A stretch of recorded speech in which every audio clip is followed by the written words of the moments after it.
ছি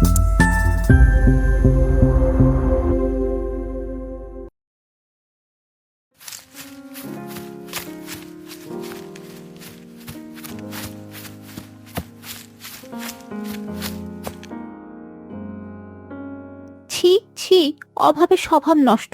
এত বড় মেয়ে লোক, কাজ করে খাইতে ভাল লাগে না, রাস্তাঘাটে এভাবে বসে থাকে, সামান্য লজ্জাটুকুও নাই।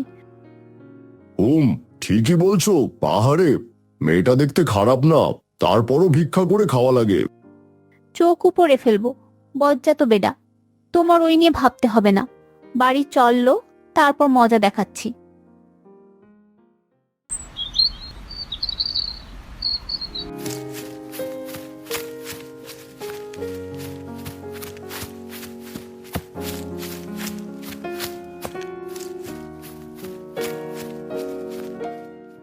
তুমি কে মেয়ে?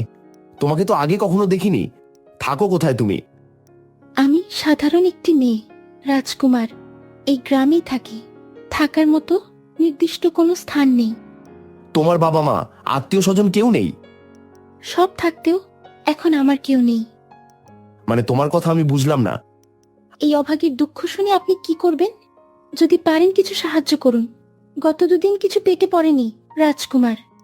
আমি তোমাকে সাহায্য করতে পারি, কিন্তু আমার একটি শর্ত আছে। তোমাকে আমার সাথে আমার প্রাসাদে যেতে হবে। প্রাসাদে গেলে আমাকে খেতে দিবেন? তাহলে আমি যাব।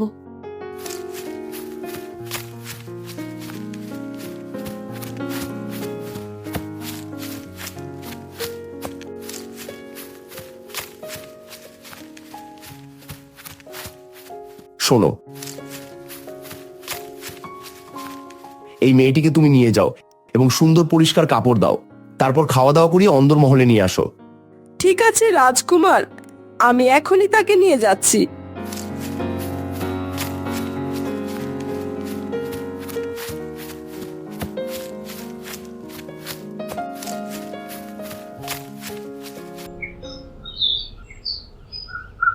আব্বু, তোমাকে তো সবই বললাম, তুমি নিশ্চয় আমাকে বুঝেছো।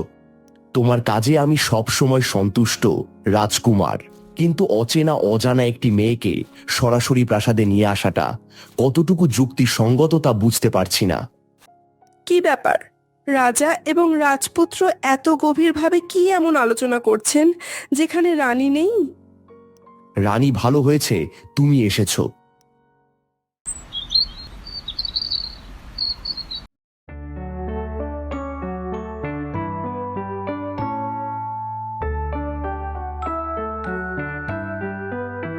বাহ মেয়ে, তোমাকে তো চেনাই যাচ্ছে না, মনে হচ্ছে আকাশে পরি মাটিতে নেমে এসেছে। সত্যি বলছো খালা, আমাকে অনেক সুন্দর লাগছে। জানো খালা, জীবনে এই প্রথমবার এত ভালো লাগছে।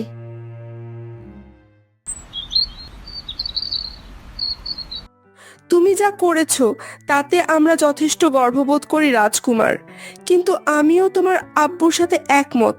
প্রথম দেখাতে প্রাসাদ পর্যন্ত না আনলেও পারতে, সাহায্য অন্যভাবেও করা যেতে পারে। আমি বুঝতে পারছি আম্মু, তোমরা কিসের শঙ্কা করছো, তবে আমি নিশ্চিত এই মেয়েটি আমার বিশ্বাসের অমর্যাদা করবে না। তোমরা মেয়েটির সাথে কথা বলো, দেখবে তোমরাও বুঝতে পারবে। রাজকুমার,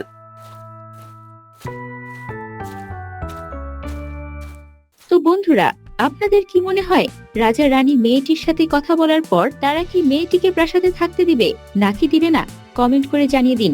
আর রাজকুমারের কাজটি যদি ভালো লাগে তাহলে একটি লাইক করে দিন এবং দ্বিতীয় পার্ট দেখার জন্য চ্যানেলটি সাবস্ক্রাইব করে বেল বাটনটি চেপে দিন।